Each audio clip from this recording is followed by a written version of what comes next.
નમસ્કાર, દૂરદર્શન સમાચારમાં આપનું સ્વાગત છે. હું છું નિર્મિત આપની સાથે અને શરૂઆત કરીશું હેડલાઇન્સથી. દુબઈ ઇન્ટરનેશનલ સ્ટેડિયમમાં ચેમ્પિયન્સ ટ્રોફી 2025ની ફાઇનલ મેચમાં ભારત ન્યૂઝીલેન્ડ વચ્ચે રમાઈ રહ્યો છે રોમાંચક ટક્કર. 3 વિકેટના નુકસાન સાથે ન્યૂઝીલેન્ડની નબળી શરૂઆત. કુલદીપ યાદવની દમદાર બોલિંગ સામે કીવી બેટ્સમેન પરાસ્ત.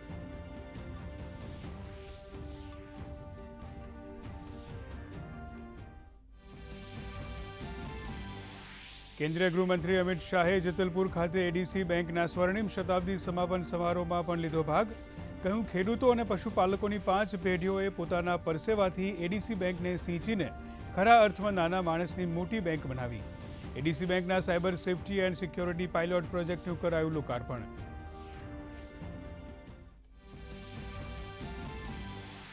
અમિત શાહે અમદાવાદમાં શેલા ખાતે આચાર્ય ભગવંત શ્રી બુદ્ધિસાગર સુરેશ્વરજી મહારાજ સાહેબની 150મી જન્મ જયંતિ નિમિત્તે 150 રૂપિયાના સિક્કાનું કર્યું વિમોચન. મુખ્યમંત્રી ભૂપેન્દ્ર પટેલે કહ્યું, બુદ્ધિસાગર સુરેશ્વરજીએ સમાજ સુધારણા અને સામાજિક જાગૃતિનું કર્યું પ્રશંસનીય કાર્ય. વધતા વૈશ્વિક ટેરિફ વિવાદ વચ્ચે ભારતે લેવા પડશે દૂરંદર્શી પગલાં. નાણામંત્રી નિર્મલા સીતારમણે કહ્યું કે ભારત અમેરિકા સાથે એક સુગમ વેપાર સમજૂતી માટે પ્રયાસરત.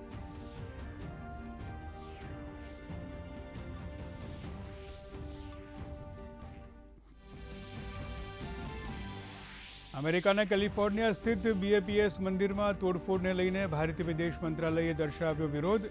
સ્થાનિક તંત્ર પાસે કરી કડક કાર્યવાહીની માંગ.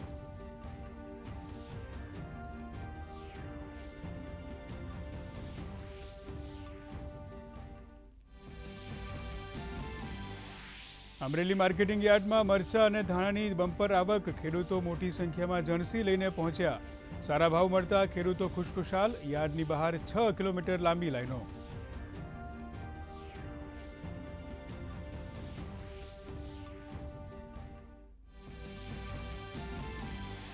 ડાંગ જિલ્લાની ભતીગાળ લોક સંસ્કૃતિને ઉજાગર કરતા ડાંગ દરબારના ઐતિહાસિક લોકમેળાનો આજથી પ્રારંભ.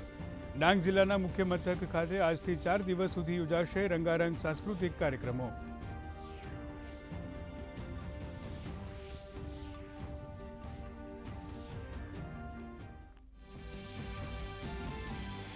અને રાજ્યમાં આગામી 5 દિવસ ગરમીમાં વધારો થવાની હવામાન વિભાગની આગાહી. 6 જિલ્લામાં પારો 38 ડિગ્રીને પાર. આગામી 4 દિવસ સૌરાષ્ટ્ર કચ્છમાં યલો એલર્ટની આગાહી. સમાચાર જે વિગતવાર. કેન્દ્રીય ગૃહમંત્રી અમિત શાહ ગુજરાત પ્રવાસના પ્રવાસે છે. અમદાવાદના જેતલપુર ખાતે અમદાવાદ ડિસ્ટ્રિક્ટ કોઓપરેટિવ બેંકના શતાબ્દી મહોત્સવનું સમાપન થયું હતું. સમાપન સમારોહ કેન્દ્રના ગૃહ અને સહકારિતા મંત્રી અમિત શાહના વડપણ હેઠળ યોજાયો હતો. આ પ્રસંગે મુખ્યમંત્રી ભૂપેન્દ્ર પટેલ, એડીસી બેંકના પૂર્વ ચેરમેનો, પૂર્વ ડિરેક્ટરો તેમજ મોટી સંખ્યામાં સભાસદો ઉપસ્થિત રહ્યા હતા.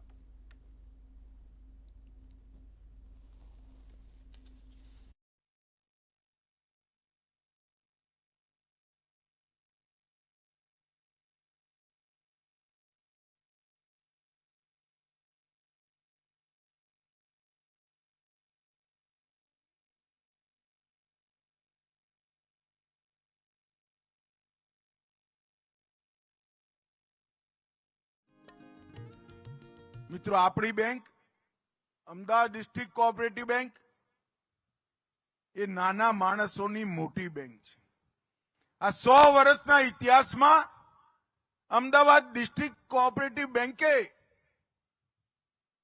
5 પેઢી સુધી અમદાવાદ જિલ્લાના લાખો ખેડૂતો અને પશુપાલકોના જીવનમાં સમૃદ્ધિ ભરવાનું કામ આ અમદાવાદ ડિસ્ટ્રિક્ટ કોઓપરેટિવ બેંકે કર્યું છે. મને બરોબર યાદ છે, શાક વેચવા માટે લારી લઈને જતી બહેનો, એમને જ્યારે લોન આપવાનો સવાલ હતો, રમણલાલને મેં કહ્યું, રમણલાલ કોઈ યોજના બનાવો. યોજના બનાવી અને પઠાણી વ્યાજમાંથી નાનું આપણું વ્યાપારનું એકમ, લારી ઉપર શાક વેચતી બેન, એમને પણ 50,000 રૂપિયાની લોન આ બેંકે આપી હતી. ભારત વિશ્વની ત્રીજી મોટી આર્થિક સત્તા બનવાનું છે એ વાત નિશ્ચિત છે. દેશની ઇકોનોમી આ સ્થાને પહોંચાડવામાં બેન્કિંગ અને ફાઇનાન્શિયલ સેક્ટરની ભૂમિકા મહત્વની હશે. બેન્કિંગ સેક્ટર ખાસ કરીને કોઓપરેટિવ બેન્કિંગ સેક્ટરમાં 100 વર્ષથી કાર્યરત એવી એડીસી બેંકનો સ્વર્ણિમ શતાબ્દી મહોત્સવ આજે પૂર્ણ થઈ રહ્યો છે. 1925માં શરૂ થયેલી એડીસી બેંક નેશનલાઇઝ બેંકના વ્યાપ વચ્ચે પણ આગવી વિશ્વસનીયતા ધરાવતી સહકારિતા બેંક તરીકે 100 વર્ષ સફળતાથી પૂર્ણ કરીને 101મા વર્ષમાં પ્રવેશી રહી છે. એ ઐતિહાસિક બાબત છે. એડીસી બેંકને આદરણીય અમિતભાઈ સાહેબના કોઓપરેટિવ સેક્ટરના અનુભવનો લાભ અને નેતૃત્વ મળેલા છે. કેન્દ્રીય ગૃહ અને સહકારિતા મંત્રી અમિત શાહે મુખ્યમંત્રી શ્રી ભૂપેન્દ્ર પટેલની ઉપસ્થિતિમાં યોગનિષ્ઠ જૈનાચાર્ય શ્રીમદ બુદ્ધિસાગર સુરેશ્વરજી મહારાજની 150મી જન્મ જયંતિ નિમિત્તે સ્મારક સિક્કાનું વિમોચન કર્યું હતું. આ તકે કેન્દ્રીય મંત્રીએ ઉપસ્થિત જૈનાચાર્યો અને ગુરુ ભગવંતોના આશીર્વાદ પ્રાપ્ત કરી સમગ્ર આયોજન બદલ બુદ્ધિવાણી ફાઉન્ડેશનને અભિનંદન પાઠવ્યા હતા. આ અવસરે મુખ્યમંત્રી ભૂપેન્દ્ર પટેલે જણાવ્યું કે આઝાદીના અમૃતકાળમાં શ્રીમદ બુદ્ધિસાગર સુરેશ્વરજી મહારાજે ચિંધેલો અને સિંચેલો માર્ગ વિકસિત ભારતની આધારશિલા બનશે. અમદાવાદમાં આયોજિત સ્મારક સિક્કાના વિમોચન પ્રસંગે જૈનાચાર્યો, અમદાવાદ શહેરના મેયર પ્રતિભાબેન જૈન, ધારાસભ્ય અમિત શાહ, કૌશિક જૈન તેમજ પૂર્વ ગૃહ રાજ્યમંત્રી પ્રદીપસિંહ જાડેજા તથા ટ્રસ્ટીઓ, હોદ્દેદારો અને મોટી સંખ્યામાં જૈન ભાવકો ઉપસ્થિત રહ્યા હતા.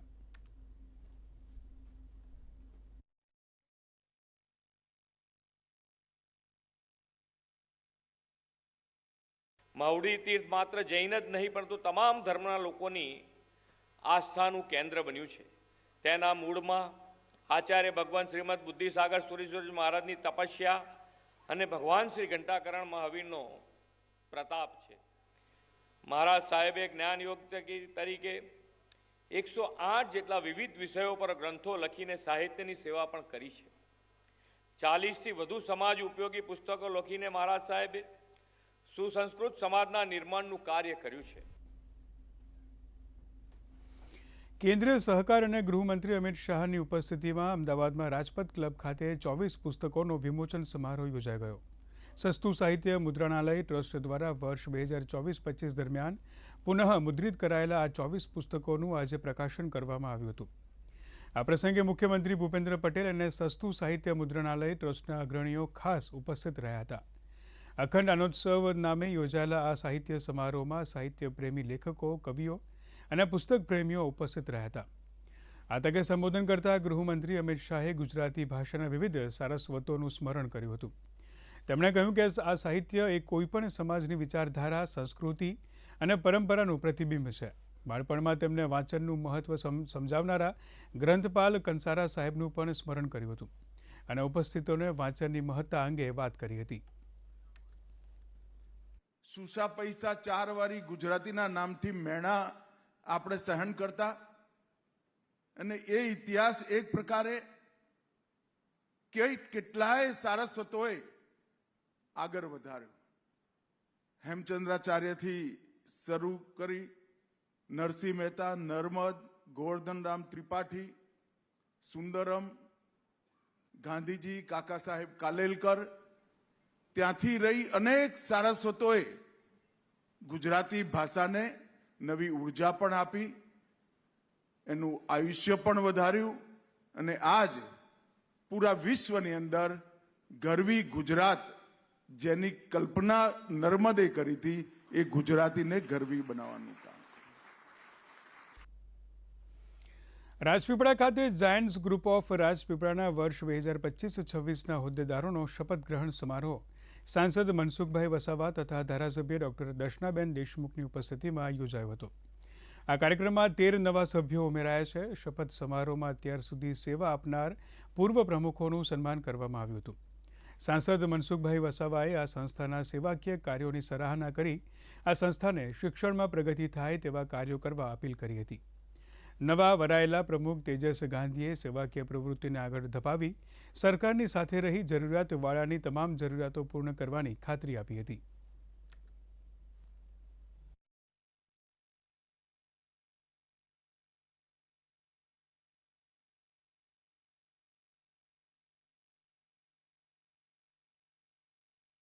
આ સમારોહમાં અનેક સેવાકીય કાર્યો પણ થઈ રહ્યા છે, ત્યારે આ જાયન્ટ્સ ગ્રુપમાં જોડાયેલા રાજપીપળા શહેરના પ્રતિષ્ઠિત નાગરિકો, અગ્રણીઓ દ્વારા જેમણે સારું કાર્ય કર્યું છે એ બધાને આજે સન્માનિત પણ કરવામાં આવવાના છે. અને આજે સાથે એ પણ છે કે જે જાયન્ટ્સ ગ્રુપની જે આખી ટીમ છે એ આ સમાજને આગળ લઈ જવા માટે નાના જે બી કાર્ય થતા હોય છે કે સેવાકીય કાર્યો જે થતા હોય છે એમાં અગ્રેસર રહે છે અને અગ્રેસર રહીને આ સમાજને એક સારી દિશા બતાવવાનું કામ આ સેવાકીય કાર્યો દ્વારા ખૂબ સુંદર થઈ રહ્યું છે. બનાસકાંઠા જિલ્લામાં ડીસા ભીલડી હાઈવે પર એક બાઇકમાં અચાનક આગ લાગતા સર્જાયેલા અકસ્માતમાં બાઇક ચાલકનું મોત નીપજ્યું છે. આ ઘટનાની જાણ થતાં 108 સહિત national highway authorities patrolling team પણ ઘટના સ્થળે પહોંચી હતી. બાઇકમાં આગ લાગવાનું કારણ અકબંધ રહ્યું છે. આ બનાવ બાદ મૃતદેહને ભીલડી સામૂહિક આરોગ્ય કેન્દ્રમાં ખસેડી પોલીસે વધુ તપાસ હાથ ધરી છે.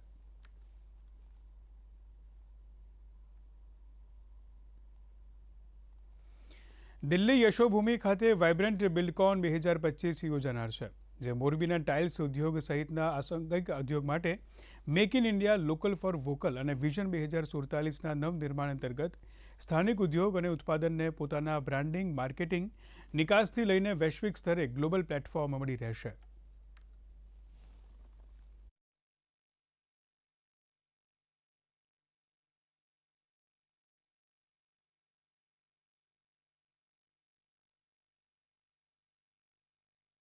तो ये एग्जीबिशन है जो पूरा इंटरनेशनल मार्केट के लिए काफ़ी बड़ा योगदान इस एग्जीबिशन से होने वाला है, क्योंकि भारत के पूरे इंफ्रा इंडस्ट्री जैसे बिल्डर, इंटीरियर डिजाइनर, आर्किटेक्ट और जो डीलर डिस्ट्रीब्यूटर है उसके साथ पूरे वैश्विक मार्केट से जो भी बिल्डिंग मटेरियल के जो इम्पोर्टर है वो ये एग्जीबिशन में आने वाले हैं.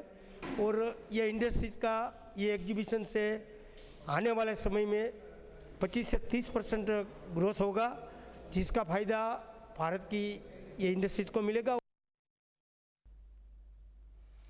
વડોદરામાં વિશ્વામિત્રી નદીના તટની સફાઈ માટે કોર્પોરેશન દ્વારા વિશ્વામિત્રી રિવાઇવલ પ્રોજેક્ટ શરૂ કરાયો છે. સાફ સફાઈ દરમિયાન નદીમાં વસતા જળચરને નુકસાન ન થાય તેની ખાસ તકેદારી રાખવામાં આવશે. ગત વર્ષે વરસાદી પાણી શહેરમાં ઘૂસી જતા ભારે નુકસાન થયું હતું.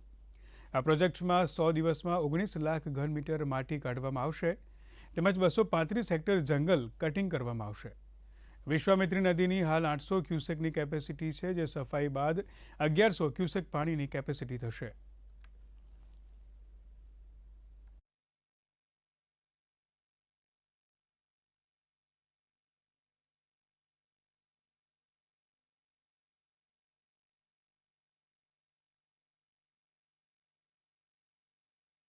વડોદરા શહેરમાંથી વહેતી વિશ્વામિત્રી નદી 24 કિલોમીટર અને વડોદરાના આસપાસમાં એટલે આવતી અને જતી, જેને આપણે ઢાઢર નદી પણ કહીએ છીએ, એના અંદર પણ લગભગ સિંચાઈ વિભાગ દ્વારા અને કોર્પોરેશન દ્વારા બધે જ કામ ચાલુ છે. અને આજે જ્યારે વિશ્વામિત્રી નદીનું એક ખાતમુહૂર્ત થયું છે ત્યારે એનાથી 200 કરોડથી પણ વધારે લીટરનું પાણી એકી સાથે વહી જશે અને વિશ્વામિત્રી નદીની જે વહન ક્ષમતા વધશે તેનાથી આગામી દિવસોમાં કોઈ દિવસ વડોદરા શહેરમાં પૂરની પરિસ્થિતિ નહીં સર્જાય. અમે જે ગાર્બેજ નીકાળશું એમાં ઘણા બધા કમ્પોનન્ટ આવશે. એક આવશે ફિલ્ટ, એટલે કે જે માટી કહેવાય, અથવા માટી સાથે અમુક વસ્તુ મિક્સ આવશે. બીજું એમાં આવશે રોક્સ, અથવા જે ડેબ્રિસમાંથી જે કન્સ્ટ્રક્શન ડેબ્રિસ નીકળશે એ અમે અમારા પ્લાન્ટ ઉપર લઈ જઈશું. જે પ્લાસ્ટિક આવશે એ પ્લાસ્ટિકને અમે સેગ્રીગેશન કરવાનું આયોજન કરી રહ્યા છીએ. એને પણ અમે અમારા પ્લાન્ટ લઈ અને પ્લાસ્ટિક જે પ્રોસેસ કરવાનું છે એ પણ તો સ્પાર્ક મીડિયા ફાઉન્ડેશને આઈઆઈટી ગાંધીનગરના સહયોગથી 5 થી 9 માર્ચ સુધી ગાંધીનગર ખાતે દિવ્યાંગના સશક્તિકરણ માટે 5 દિવસના કેમ્પનું આયોજન કર્યું હતું. ફાઉન્ડેશનના ચેરપર્સન સારિકા મિંડાએ જણાવ્યું હતું કે સંસ્થા એક એવું વિશ્વ બનાવવા માંગે છે જ્યાં ગતિશીલતા અને તકો સૌના માટે સુલભ હોય. સક્ષમ થકી અમે ન કેવળ સહાયાત્મક ઉકેલો પૂરા પાડવા માંગીએ છીએ, પરંતુ દિવ્યાંગ લોકોને સ્વતંત્ર રીતે જીવવા માટે સશક્ત પણ બનાવવા ઈચ્છીએ છીએ. આઈઆઈટી ગાંધીનગર ઉપરાંત અન્ય મુખ્ય ભાગીદારોમાં સામાજિક સંરક્ષણ વિભાગ Anand, Abhilasha charitable trust, Aravalli physically handicapped મંડળ, Ganpat university, Nyasa foundation, society for the physically handicapped Vadodara અને ઉત્તર ગુજરાત વિકલાંગ કલ્યાણ સંઘનો સમાવેશ થાય છે.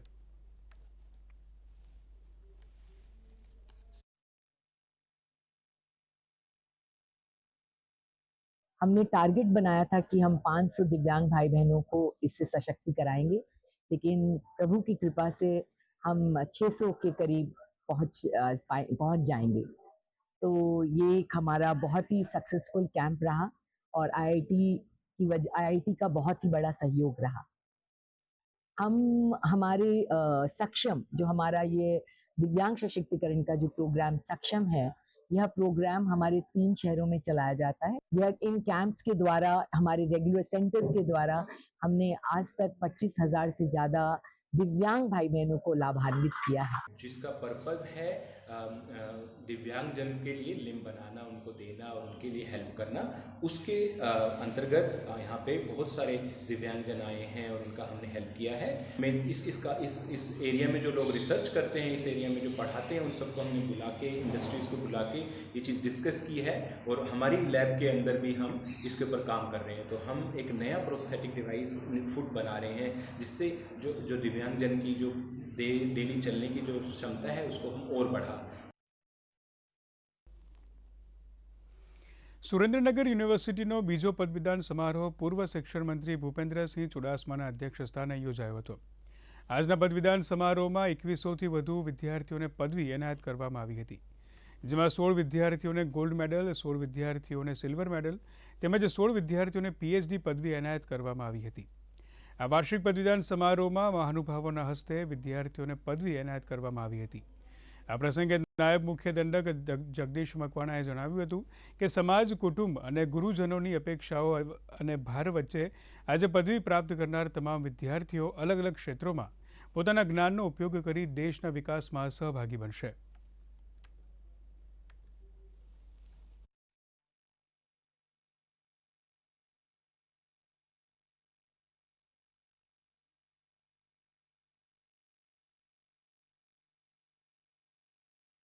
બે 2181 જેટલા વિદ્યાર્થીઓને પદવી એનાયત, એ બધા જ વિદ્યાર્થીઓને હું અહીંયા ચીફ ગેસ્ટ તરીકે ખૂબ ખૂબ અભિનંદન આપું છું. જેમને મેડલ મળ્યા છે એમને સૌથી વધારે અભિનંદન આપું છું. અને આ જિલ્લાની પ્રગતિ થાય, સમાજની પ્રગતિ થાય, રાષ્ટ્રની પ્રગતિ થાય, એમાં એ લોકો પોતાનું યોગદાન આપે, સહભાગી થાય એવી શુભેચ્છા પાઠવું છું. આ પ્રોગ્રામમાં આજે સુરેન્દ્રનગર યુનિવર્સિટીના 2182 વિદ્યાર્થીઓએ ડિગ્રી મેળવી છે, જેમાં યુજી, પીજી અને પીએચડીના વિદ્યાર્થીઓ સામેલ છે. ખાસ આજના પ્રસંગે યુનિવર્સિટીમાં 3 વર્ષ સુધી ખૂબ જ મહેનત કરનાર વિદ્યાર્થીઓને અમે 16 વિદ્યાર્થીઓને ગોલ્ડ મેડલ, 16 વિદ્યાર્થીઓને બ્રોન્ઝ મેડલ અને 16 વિદ્યાર્થીઓને સિલ્વર મેડલથી અમે એનાયત કર્યા છે, જેમાં યુનિવર્સિટીનું પ્રતિષ્ઠા છે અને એમના ભવિષ્યની ઉજ્જવળ ભવિષ્ય માટે અમે એમને શુભકામના પાઠવેલ છે. હોળાષ્ટક બેસતાની સાથે જ દ્વારકામાં જગત મંદિર ખાતે દરરોજ સવારે શૃંગાર આરતી અને સાંજે સંધ્યા આરતીમાં ભગવાનના દર્શનને આવતા ભક્તો રંગોની છોડ ઉડાડીને રંગોત્સવની ઉજવણી કરે છે. આ રંગોત્સવ કાર્યક્રમ ફૂલડોલ ઉત્સવ સુધી ચાલુ રાખવાની પરંપરા છે. આરતી દરમિયાન ઢોલ નગારાના તાલે રંગે ચંગે ભાવિકો રંગોત્સવ મનાવીને ધન્યતા અનુભવે છે. દ્વારકામાં ઉડે રે ગુલાલના ગીતો સાથે ફાગણી પૂનમ અને ફૂલડોલ ઉત્સવ સુધી જગત મંદિરમાં રંગોનો ઉત્સવ દરરોજ ઉજવાશે. આ અવસરે દર્શને આવતા દરેક શ્રદ્ધાળુઓ કલરફુલ જોવા મળી રહ્યા છે.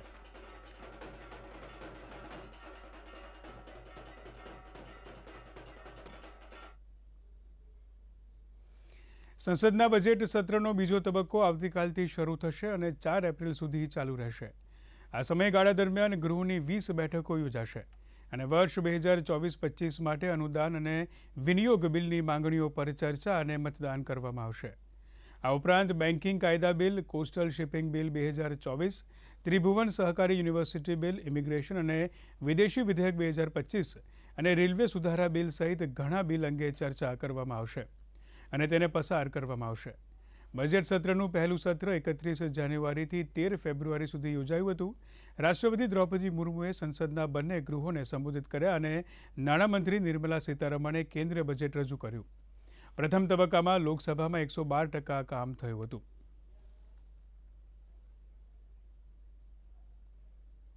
તો વિદેશ મંત્રી ડૉક્ટર એસ જયશંકર બ્રિટનના પ્રવાસે છે, જ્યાં તેમણે માન્ચેસ્ટરમાં 4થો ભારતીય વાણિજ્ય દૂતાવાસ ખુલ્લો મૂક્યો હતો. આ ઉદ્ઘાટન સમારોહમાં સંબોધન કરતા તેમણે ભારત અને યુકે વચ્ચેની ઘનિષ્ઠ ભાગીદારી અને મુક્ત વેપાર સમજૂતી પર ભાર મૂક્યો હતો.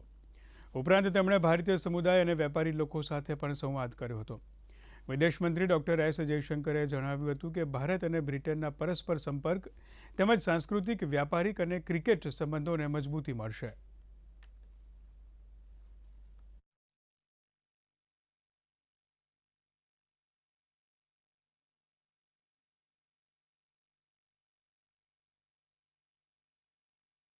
I would also urge you to think of this consulate as really preparing for that era.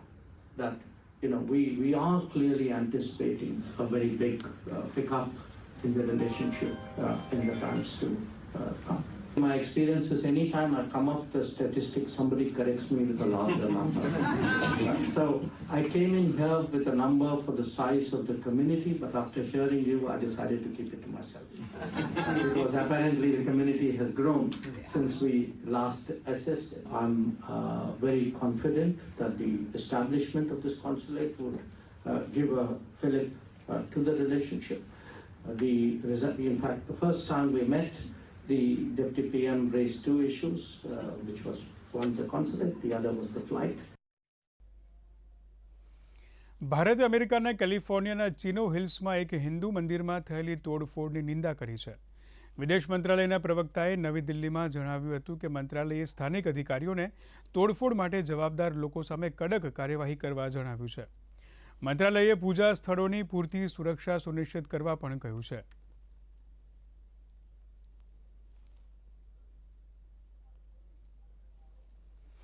નાણામંત્રી નિર્મલા સીતારમણે જણાવ્યું હતું કે ટેરિફના વધી રહેલા વિવાદ વચ્ચે ભારતે દૂરંદર્શી પગલાં લેવા પડશે. તેમણે એમ પણ કહ્યું કે ભારત અમેરિકા સાથે એક સુગમ વેપાર સમજૂતી માટે પ્રયત્ન કરી રહ્યું છે. એક એવોર્ડ સમારંભ દરમિયાન નાણામંત્રી નિર્મલા સીતારમણે આ બાબત જણાવી હતી.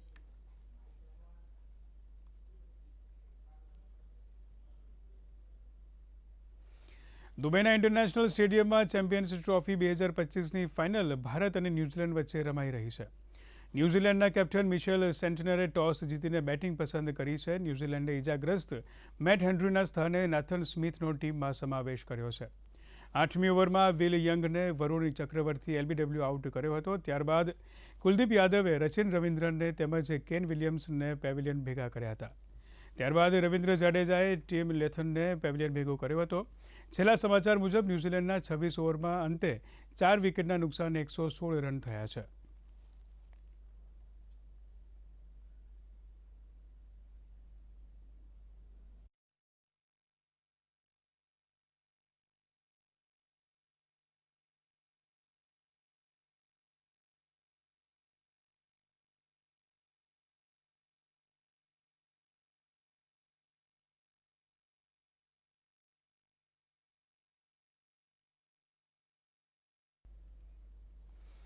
રાજ્યમાં વહેલી સવારે ઠંડી અને બપોરે ગરમીનો અનુભવ થઈ રહ્યો છે. સાથે જ ઠંડા પવનોનું જોર ઘટતા રાજ્યના વિવિધ શહેરોના તાપમાન પણ ઊંચકાયા છે. દરમિયાન હવામાન વિભાગે આગાહી કરી છે કે આગામી 5 દિવસમાં કચ્છ તેમજ સૌરાષ્ટ્રમાં ગરમી વધશે અને તાપમાનનો પારો ઊંચો જશે. તેમજ 2 દિવસ બાદ કચ્છ, બનાસકાંઠા તેમજ રાજકોટમાં ગરમી અંગે યલો એલર્ટ જાહેર કરવામાં આવ્યું છે. આગામી 3 થી 4 દિવસ દરમિયાન સૌરાષ્ટ્ર કચ્છના આંતરિક ભાગોમાં, ઉત્તર ગુજરાતના નજીકના ભાગોમાં અને દક્ષિણ ગુજરાતના કેટલાક ભાગોમાં મહત્તમ તાપમાન 40 થી 42 ડિગ્રી રહેવાની સંભાવના છે, જેના કારણે આ ભાગોમાં ગરમીનું મોજું પ્રવર્તવાની સંભાવના છે.